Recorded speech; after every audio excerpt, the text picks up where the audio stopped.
Y precisamente para hablar de este anuncio que hace hoy el presidente López Obrador, un anuncio de la mayor relevancia para la política económica de este país, saludo con gusto esta noche, le doy la bienvenida al secretario de Hacienda, Arturo Herrera, para comentar con él este tema. ¿Cómo está, secretario? Muy buenas noches, qué gusto verlo y saludarlo. ¿No me está escuchando el secretario? Secretario, muy buenas noches.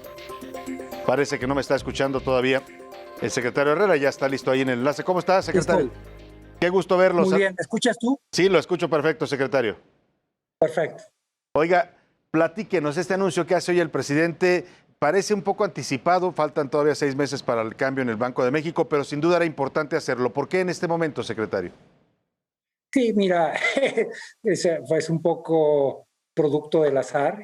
Como todos sabemos, hace un par de semanas, en una de las conferencias mañaneras, alguien le preguntó al presidente si pensaba ratificar al gobernador actual y él dijo que no. Y eso desató una serie de especulaciones Claro. variadas. Una es a quién iba a nombrar, una segunda es quiénes podrían ser, incluyéndome yo, y si era yo, quién podía ser en Hacienda. Claro. Y ese tipo de especulaciones empiezan a generar incertidumbre en los mercados, porque los mercados no saben si va a haber continuidad en una política de manejo responsable de las finanzas públicas y o una política de manejo responsable de la política monetaria. Y lo que el presidente quiso hacer, y fue muy explícito en eso, pues quiero anunciar estos dos nombramientos hoy para que quede claro que va a haber responsabilidad en el Banco de México y va a haber responsabilidad en Hacienda. Y me parece que los mercados se lo han tomado muy bien en ese sentido. El precio se apreció un poquito, que es la forma en que los mercados votan. Nosotros los ciudadanos votamos el domingo, los mercados votan poniendo posturas en el sector financiero. Y así es que yo creo que el propósito que buscaba el presidente se cumplió a la cabalidad. Tranquilizar a los mercados, mandarles un mensaje de certidumbre en esta institución fundamental. Ahora, para usted, Arturo Herrera, hoy secretario de Hacienda, ¿qué representa esta propuesta que hace el presidente? Usted decía hoy, al agradecer pues esta distinción que le hace el presidente, que sin duda es para cualquier economista una meta importante llegar a una institución como esta. No, a ver, es una de las metas y de las mayores aspiraciones que podría tener un economista. Esa y ser secretario de Hacienda. Y ya poder tener posibilidad de estar en ambas, ese es realmente un privilegio, una gran suerte. Seguramente nunca me voy a ganar la lotería. Aquí ya me acabé toda la suerte Claro. que me estaba asignada. Claro. Ahora, ¿cómo se va a dar esta transición? ¿En qué momento el señor Ramírez de la O se integrará supongo, a trabajar con usted para lo que viene en los próximos meses, que es ya el armado del presupuesto federal de 2022? Va a pasar por varias etapas. Una ya fue inmediata. Después de firmar el video, que fue en las oficinas del presidente de la República, él se fue porque tenía mucha prisa, y nosotros nos quedamos trabajando ahí como 1 hora y media o 2 horas, ¿no? Después lo que va a pasar es, yo tengo que concluir una serie de responsabilidades muy específicas, incluso algunos compromisos que a nombre de la Secretaría de Hacienda y del Gobierno de México yo asumí en los foros internacionales.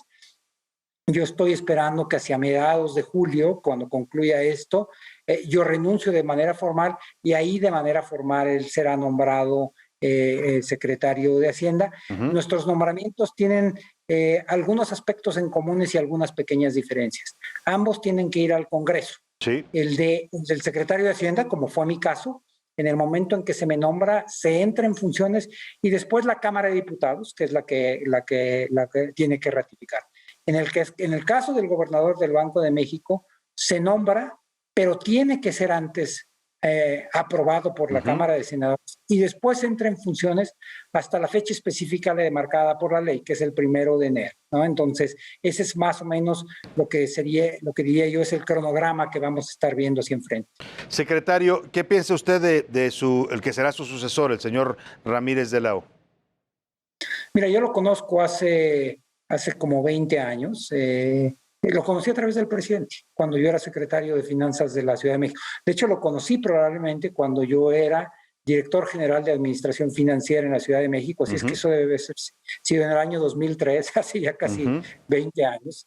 Y después lo conocí cuando era secretario de Finanzas. Él es una gente muy analítica. Él hizo en su comentario de hoy una serie de observaciones, de las cuales una yo tomé nota puntual. Él dijo que él era un observador y un estudioso desde hace muchos años de la economía mexicana. Y yo creo que el que él haya elegido esas palabras lo pinta muy bien. Es una gente analítica, es una gente pausada, es una gente metódica, no es una gente que se va a acelerar, va a querer entender bien dónde está parado antes de tomar decisiones. Y esa me parece que son muy buenas noticias para la Secretaría de Hacienda y buenas noticias para el país. En su caso, secretario, si el Senado aprueba su nombramiento, una vez usted en el Banco de México, ¿cómo va a manejar esta situación? Porque llega usted a una institución autónoma, que es autónoma del Poder Ejecutivo, pero tiene una cercanía, pues hoy clara y inocultable con el presidente López Obrador, una afinidad política, es parte de su gabinete. ¿Cómo se va a manejar esta parte para no dañar algo que considero, y usted lo sabe como economista, es importante mantener esta autonomía del Banco Central respecto de las políticas del gobierno? No, primero eso es extraordinariamente importante y yo lo he venido señalando yo creo que desde el periodo de transición. Yo dije que uno de los pilares de la estabilidad macroeconómica y financiera del país era el respeto irrestricto a la autonomía del Banco de México. Sí. Por el otro lado, los últimos 3 gobernadores del Banco de México pasaron por Hacienda.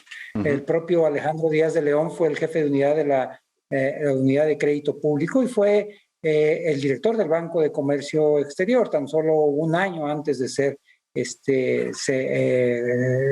elegido gobernador. Y en el caso tanto de Guillermo Ortiz como de Agustín Cárcez, pasaron automáticamente de la Secretaría de Hacienda hacia él.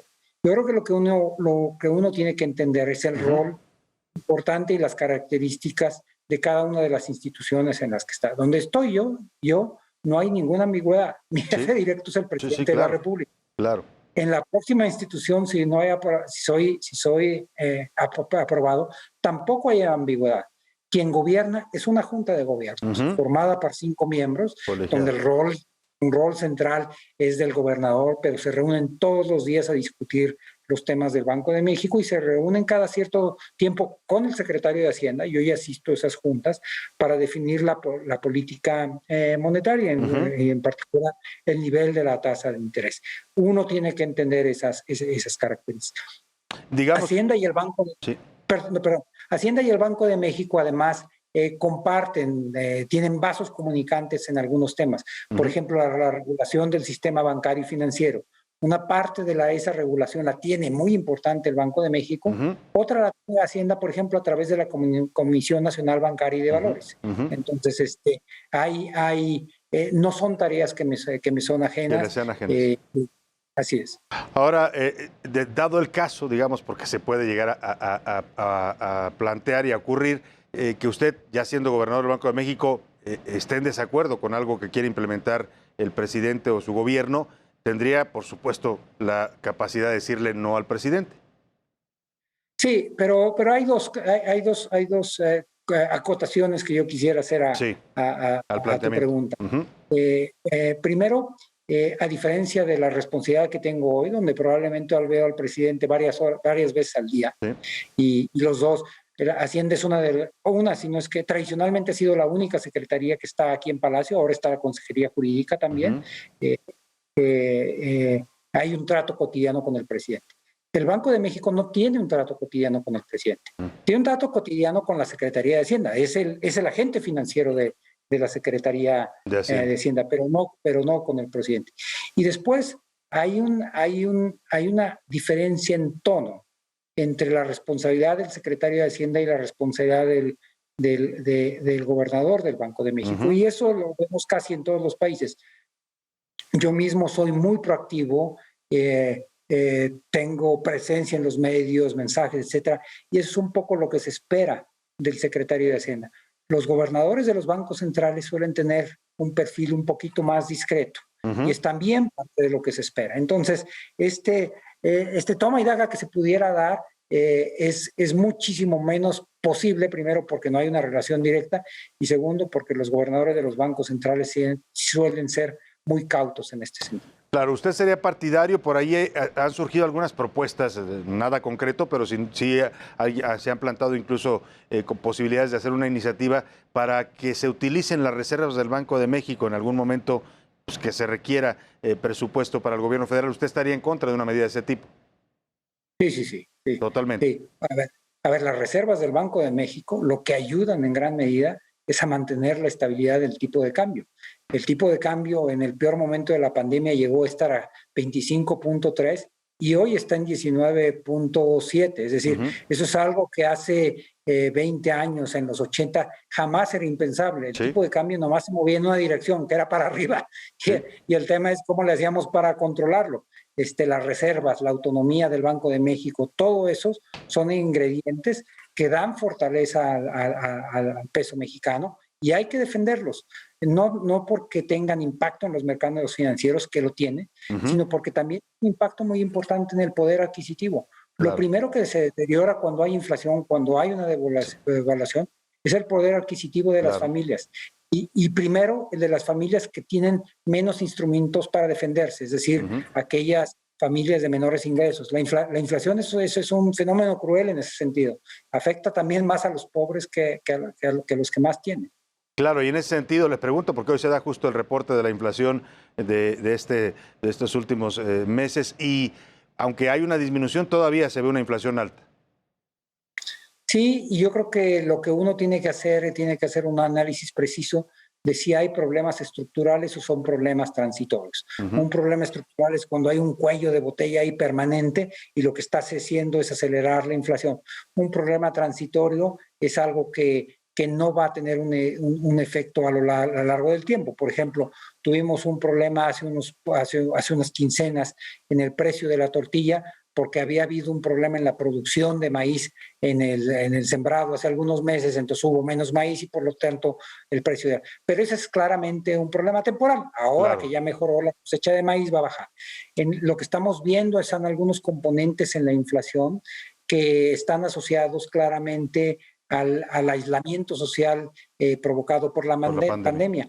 Son muy curiosos, son, por ejemplo, aumentos de precio en los materiales para lavado de las casas, cloro, escobas, etcétera. Las familias están pasando más tiempo en su casa, pues hay que limpiar más. Aumentos de precios en las computadoras, en las televisiones, los niños tienen que tomar clases en línea, en los escritorios, etcétera. En el momento, bueno, primero se inició formalmente y va a irse aumentando las clases ya presenciales, lo cual uno haría suponer que la demanda de este tipo de bienes va a ir a la baja y que los precios de ese tipo de bienes van a disminuir en los próximos meses. Pues, secretario, le agradecemos mucho de verdad haber podido conversar con usted esta noche. Era importante tener la impresión y le deseamos mucho éxito en lo que venga para usted en este paso importante, sin duda, en su carrera. Gracias, secretario.